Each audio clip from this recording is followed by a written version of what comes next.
Have you ever felt like you're living someone else's life? Bending over backward to keep everyone happy while losing yourself in the process. Imagine waking up one day and realizing the only thing holding you back from your true power is letting others cross lines you didn't even know you needed. In this video, we're diving into the 7 sacred boundaries awakened. Women never let anyone cross again. Inspired by Carl Jung's profound wisdom on becoming your true self, through real-life stories and practical steps, you'll discover how to reclaim your power, protect your soul, and live unapologetically you. Stick around until the end to find out which boundary could transform your life. And share your story in the comments below to join our Jung Psyche Hub community. What if the version of you that the world sees isn't the real you at all? Carl Jung, the legendary psychologist, called this the persona, the mask we wear to fit into society's expectations, to play the roles others assign us. For many women, this mask isn't something we choose. It's handed to us by family, friends, or culture before we even know who we are. The perfect daughter, the selfless partner, and the tireless employee. These are scripts written by someone else. But an awakened woman, she tears up that script and writes her own.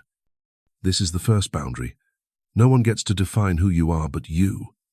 Let's meet Sarah, a 32-year-old graphic designer who spent years living as her mother's perfect daughter. Growing up, Sarah's mom dreamed of her becoming a lawyer, a stable career that would make the family proud.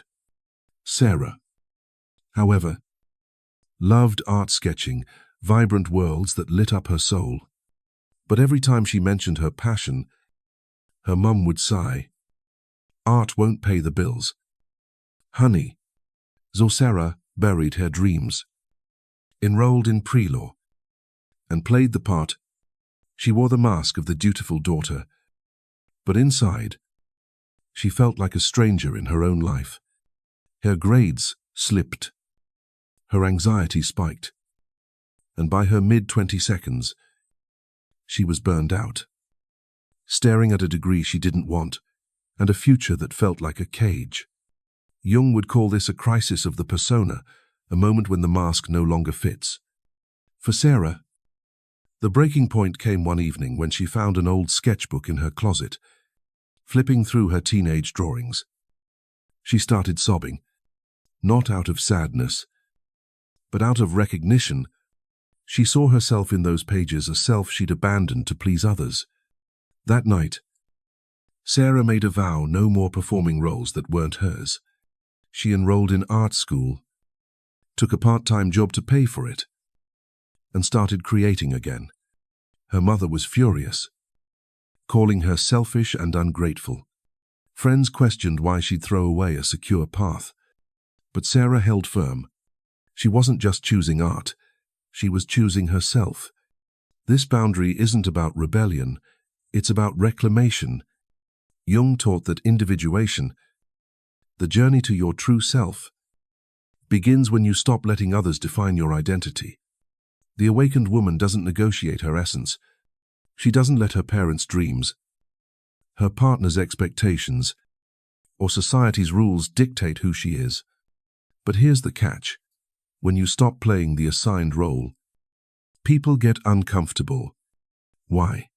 Because, as Jung noted, dysfunctional systems rely on everyone sticking to the script. When you rewrite yours, the whole system wobbles. Sarah's mom wasn't just upset about art school. She was losing the version of Sarah that kept the family dynamic stable. So, how do you set this boundary? Start by noticing the masks you wear. Are you the reliable friend who always says yes, even when you're drained? The perfect mom who hides her struggles to seem flawless? Write down one role you feel trapped in. Then, ask yourself, who would I be if no one else got a vote? Take a small step. Maybe it's saying no to a request that doesn't align with your truth, or pursuing a passion you've shelved. Expect pushback. People who benefited from your old role won't applaud your change. They might call you selfish, just like Sarah's mom did. But here's the truth. Choosing yourself isn't selfish. It's sacred. This boundary is your foundation. It's the moment you declare, I am not your version of me. It's not loud or aggressive. It's a quiet, unshakable resolve. Sarah's life transformed when she stopped being the perfect daughter and became the artist she always was. Her confidence grew. Her work flourished. And she attracted people who loved her for her authentic self, not her old mask. Jung said, the privilege of a lifetime is to become who you truly are. By setting this boundary, you're not just saying no to others' definitions, you're saying yes to you. What's the next boundary that protects your soul from emotional invasion? Let's find out. What if the love you're giving is quietly draining your soul? Carl Jung described a phenomenon called participation mystique, where psychological boundaries blur, and you start absorbing the emotions, anxieties, or responsibilities that belong to someone else. For many women, this is mistaken for empathy, believing that to be a good partner, mother, or friend, you must carry everyone else's burdens. But an awakened woman knows the difference between true connection and emotional invasion. The second boundary is clear. No one gets to cross into your emotional space without your consent. Meet Lisa, a 32-year-old single mother who spent years being the emotional anchor for her family. Her parents leaned on her for endless support, late-night calls about their health worries, demands for advice on their finances, even guilt trips when she couldn't drop everything to help. Lisa thought this was love. She'd listen for hours, take on their stress, and feel her own energy fade. Her days were a blur of parenting her young son, working a demanding job, and soothing her family's crises. By the time she was 30, Lisa was exhausted, snapping at her son over small things and feeling like a shell of herself. She didn't realize she was drowning in emotions that weren't hers. Jung's concept of participation mystique explains this trap. When boundaries are porous, you become a sponge for others' feelings. For Lisa, the turning point came during a therapy session when her counselor asked, what would happen if you said no to one of those calls? Lisa froze. The idea felt radical, almost cruel, but she tried it. The next time her mother called at midnight with a manufactured crisis, Lisa calmly said, I can't talk now, but let's connect tomorrow. Her mother was stunned, then angry, accusing Lisa of being distant. But Lisa felt something new, relief. For the first time, she'd protected her emotional space. This boundary isn't about shutting people out. It's about installing an energetic gatekeeper. An awakened woman can sit with someone's pain without absorbing it. She can love deeply without dissolving into someone else's chaos. Lisa learned to distinguish her own emotions from her family's demands. She started setting limits: no calls after 9 p.m. LibriVox.org. No, taking on problems she couldn't solve. Her family resisted, calling her selfish. But Lisa realized this wasn't betrayal, it was self-preservation. Jung taught that every soul must walk its own path, face its own shadows. By carrying others' burdens, Lisa was robbing them of their growth and herself of her peace. Here's how you can set this boundary. Start by noticing when you feel drained after an interaction. Is it a friend who vents endlessly but never listens? A partner who expects you to manage their stress? Practice what Jung might call a sacred pause. Before saying yes to someone's emotional demands, take a breath and ask, is this mine to carry? If it's not, set a limit. It could be as simple as, I hear you, but I need some space right now. Expect pushback. People used to your open door may feel rejected, but true connection doesn't require you to lose yourself. It thrives on mutual respect for each soul's boundaries. Lisa's life changed when she became her own gatekeeper. She had more energy for her son, rediscovered her love for painting, and felt lighter than she had in years. Her relationships shifted too. Some family members adapted, respecting her new limits. Others drifted away. That was okay. Lisa learned that protecting her emotional space didn't make her cold, it made her whole. Jung said, "The meeting of two personalities is like the contact of two chemical substances if there is any reaction. Both are transformed." By guarding her emotional space, Lisa ensured that every connection honored her soul, not drained it. What happens when you stop explaining yourself to the world? Let's explore the next boundary. Have you ever felt like every decision you make needs a defense attorney? For so many women, every choice, big or small, turns into a courtroom drama where you're the defendant, justifying your actions to a jury of family, friends, or even strangers. Carl Jung taught that the journey to individuation, to becoming your true self, requires claiming your autonomy without needing a permission slip. The third boundary an awakened woman sets is this: your choices are yours alone, and they don't need a jury's approval. Meet Emma, a 28-year-old marketing assistant who lived her life under constant scrutiny. Growing up, Emma's decisions, her college major, her weekend plans, even her outfit choices were subject to her family's endless opinions. When she landed her first job, her boss expected her to work late without question, and saying no felt like a crime. Emma would explain herself tirelessly. "I can't stay late because I have plans," or "I chose this major because it's practical." But the more she explained, the more trapped she felt, as if her life needed a panel of judges to validate it. By her mid-20s, Emma was exhausted, second-guessing every move, afraid of disappointing anyone. Jung would say Emma was caught in the trap of compulsive justification, a conditioning that tells women their autonomy isn't a right, but a privilege to be earned. An awakened woman breaks this cycle. For Emma, the shift began when she read about Jung's idea that individuation happens in the deep, quiet chambers of your soul, where no one else has clearance. One day, her boss asked her to work late on a project she wasn't assigned. Instead of her usual lengthy excuse, Emma simply said, "I'm not available tonight."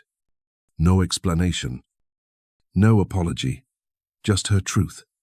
Her boss raised an eyebrow, but the world didn't end. That small act of refusing to justify felt like reclaiming a piece of her power. Setting this boundary means recognizing the difference between genuine curiosity and manipulative cross-examination. Someone who respects you asks to understand. Someone who wants control demands you explain.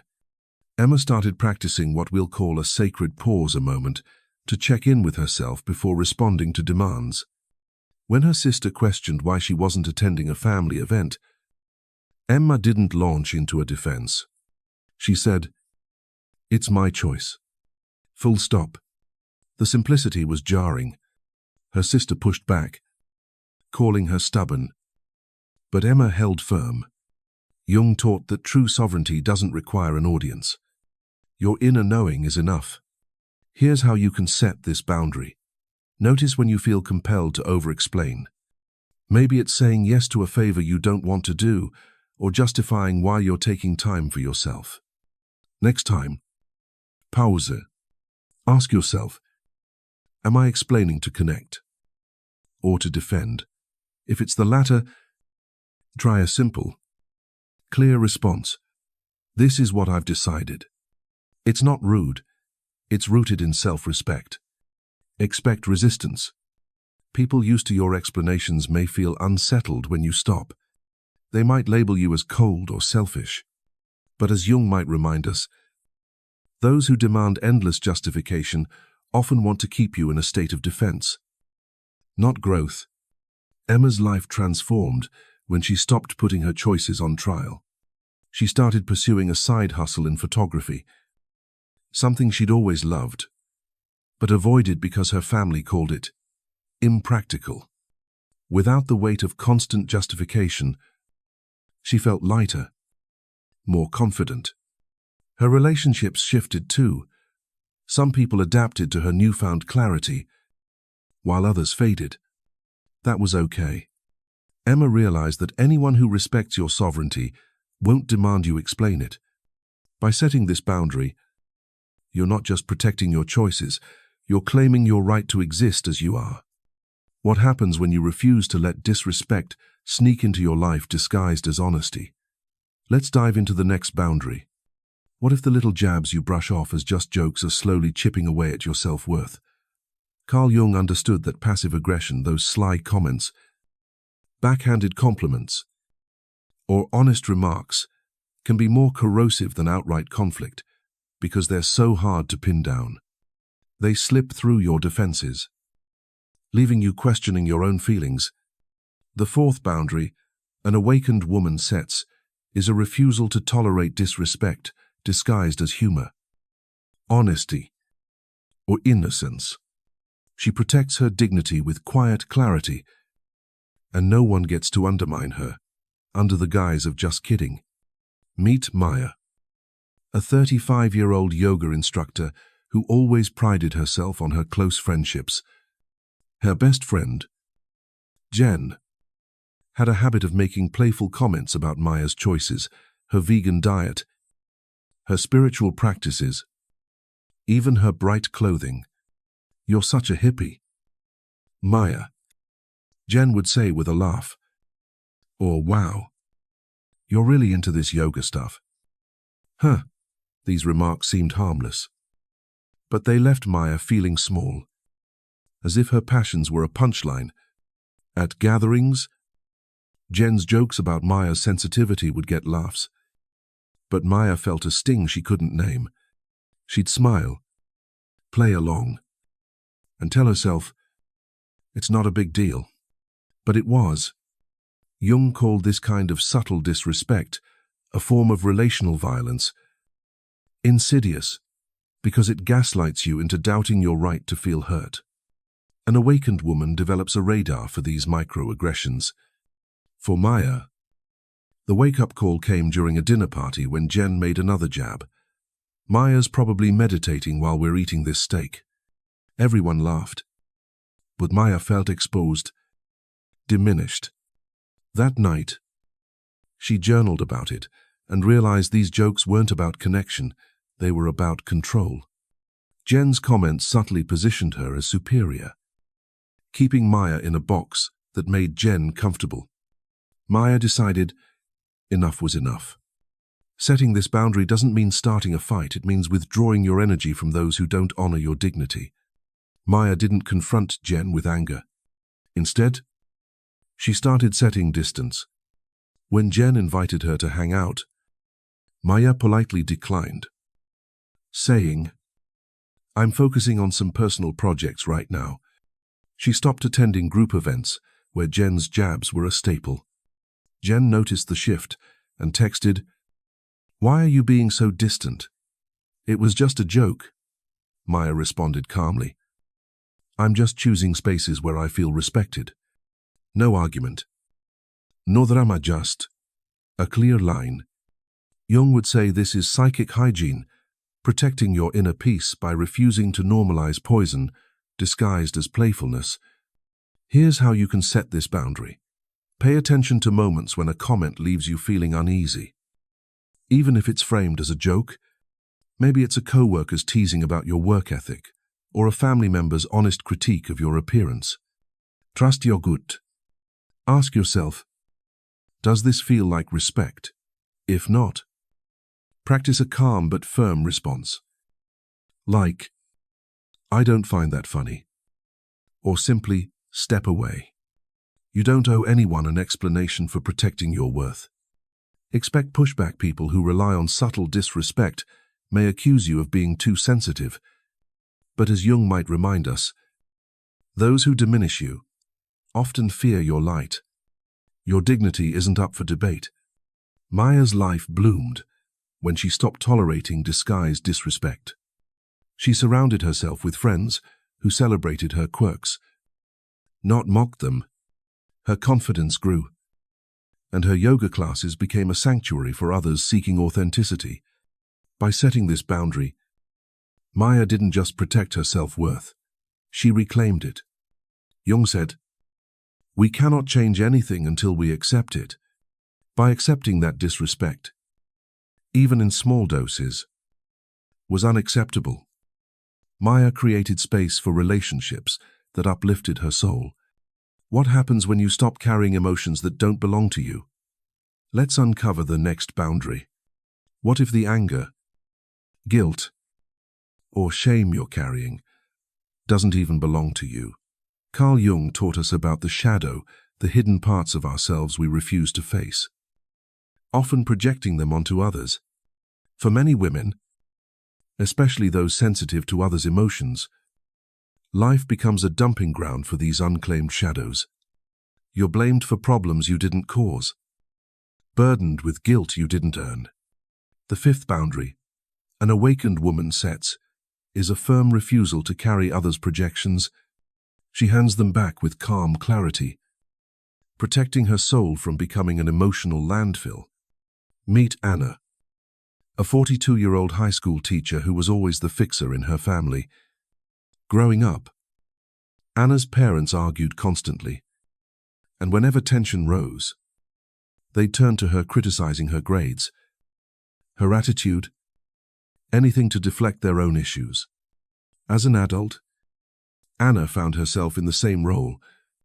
Her brother would lash out at her for his financial troubles, saying, "You're so perfect. Why don't you help me?" Her mother guilt-tripped her for not visiting enough, implying Anna was too busy to care. Anna absorbed it all, feeling angry, inadequate, and ashamed without knowing why. She thought these emotions were hers until she stumbled across Jung's concept of projection. Jung explained that people project their unowned emotions onto those who feel deeply. Like Anna, the sensitive woman becomes the screen for others' unresolved pain, cast as the villain because her presence exposes what they'd rather hide. For Anna, the turning point came during a heated family dinner. Her brother snapped, blaming her for always acting superior because she'd chosen a stable career. Anna paused it, heart racing, and realized, this isn't about me. His anger was his own insecurity, projected onto her. Instead of apologizing, she said calmly, "I'm not responsible for how you feel about your life." The room went silent. Her brother stormed off. But Anna felt a weight lift. She'd handed his projection back. This boundary is about psychic hygiene, refusing to carry what isn't yours. An awakened woman learns to distinguish her emotions from those dumped on her. Anna started noticing patterns. Her mother's guilt trips weren't about her absence, but her mother's loneliness. Her brother's accusations weren't about her career, but his own regrets. By refusing to absorb these, Anna wasn't being heartless. She was giving her family the chance to face their own shadows. As Jung taught, true growth happens when each person carries their own load. Here's how you can set this boundary. Start by noticing when you feel heavy after an interaction. Is it guilt for saying no to a friend's unreasonable request?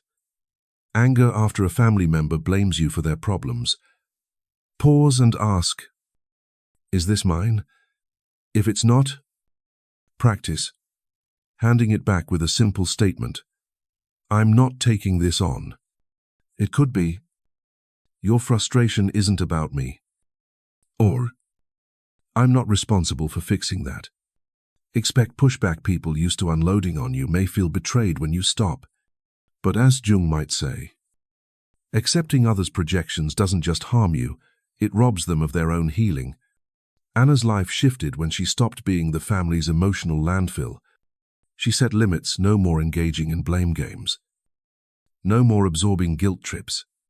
Some family members called her cold, but others began to respect her clarity. Anna found energy for her own passions, like writing poetry, and her relationships deepened with those who honored her boundaries. Jung said, "Until you make the unconscious conscious, it will direct your life." By refusing others' projections, Anna reclaimed her emotional clarity, creating space for her true self to shine. What happens when you walk away from relationships that demand you fragment yourself? Let's explore the next boundary. What if staying in a relationship is costing you your soul? Carl Jung warned against the archetype of the martyr, the belief that love means sacrificing your essence to keep others comfortable. For many women, loyalty is mistaken for self-denial, and devotion becomes a cage where you're forced to leave parts of yourself at the door. The sixth boundary an awakened woman sets is the courage to walk away from connections that demand her fragmentation. She chooses her integrity over toxic ties, knowing that true love doesn't require her to betray herself. Meet Claire, a 29-year-old graphic designer who held on to a decade-long friendship with her childhood friend, Sophie. They shared countless memories, late-night talks, road trips, shared dreams. But over time, Sophie's behavior turned toxic. She'd criticize Claire's ambitions, dismiss her successes as luck, and guilt-trip her into canceling plans to prioritize Sophie's needs. Claire felt drained after every interaction. Yet she stayed, tethered by their history. She told herself, "This is what friends do, they stick it out." But deep down, Claire knew this wasn't friendship. It was a prison. Jung taught that healthy relationships nurture both souls, not demand amputation. For Claire, the wake-up call came when Sophie mocked her latest design project in front of mutual friends, saying, "It's cute, but you're no Picasso." Claire felt a familiar sting. But this time, something shifted. She realized Sophie's negativity wasn't just hurtful, it was a pattern that dimmed her light. That night, Claire reflected on Jung's idea of individuation becoming whole, means releasing bonds that keep you fragmented. She decided to walk away, not out of anger, but out of love for herself. Setting this boundary isn't about cutting people off recklessly, it's about recognizing when a relationship requires you to shrink. Claire didn't end things with a dramatic confrontation. She simply stopped initiating contact, declined invitations with a polite, "I'm focusing on myself right now," and let the distance grow naturally. Sophie pushed back, accusing Claire of abandoning their friendship. Others chimed in, saying, "You two go way back, how could you let that go?"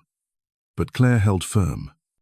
Jung would say that severing toxic ties is sometimes the only way to protect your soul's growth. Staying in a dynamic that demands self-betrayal isn't loyalty, it's a trap. Here's how you can set this boundary.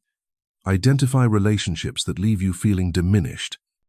Maybe it's a friend who constantly criticizes, a family member who uses shared history to manipulate, or a partner who expects you to dim your dreams. Ask yourself, does this connection honor my essence? If the answer is no, take a small step toward distance limit contact. Say no to demands that feel wrong, or simply step back without explanation. Expect judgment. People may call you cold or selfish, especially if they benefited from your sacrifice. But as Jung might remind us, those who demand you fragment yourself fear your wholeness. Walking away isn't rejection, it's reclamation.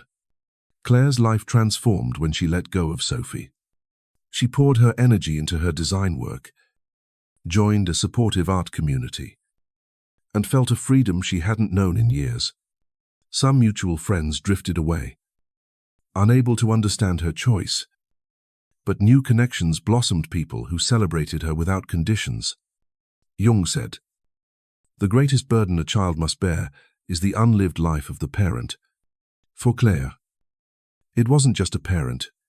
It was any relationship that asked her to live less than her full self. By setting this boundary, Claire didn't just walk away from toxicity, she walked toward her own truth. What's the ultimate boundary that protects your soul from betrayal? Let's uncover the final line.